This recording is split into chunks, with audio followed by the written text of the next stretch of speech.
So, spirit guides, we all have them. What are their purposes? How do we connect with them? What types of guides do we have? So my name's Luke, I'm a psychic medium, I'm also a development coach. So, now that that is out of the way, our spirit guides are there to help guide us through life, sometimes teaching us specific and certain things depending on the trajectory and the experiences what we are going through. So we have a selection of the different purposes, of the different insights, which is why I like to call them spirit helpers. It's kind of like having your own personal PA or army.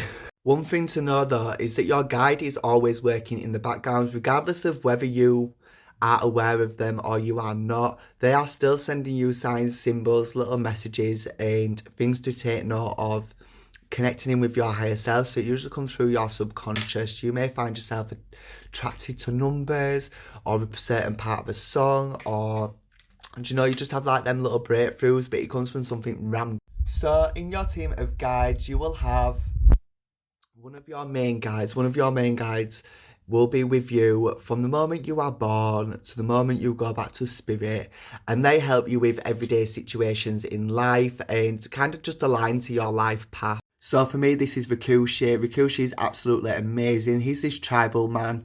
I connected with him when I was 19, and it just went from there really. Then you also have an ancestral guide. Now this one is a lot of conflicting information. Now for me, I do not have the belief that someone you have lived with on the earth plane can step forward and be your guide when they have passed, i.e. grandparents, parents, uncles, aunties, best friends, all them types of things. That's more of a comfort for grief, right? So your ancestral guide to me is always a guide who's been in the family line, who you have quite a strong vibrational connection with, but they tend to pass before you are born, and then they step forward because they have been in spirit, learning lessons, clearing their energy and understanding their own life and the way things played out and what have, could have and should have done. So it's like your ancestral guide is someone who's already lived life, lived here on earth, but they're not here at the same time that you are. It's in your ancestral lineage.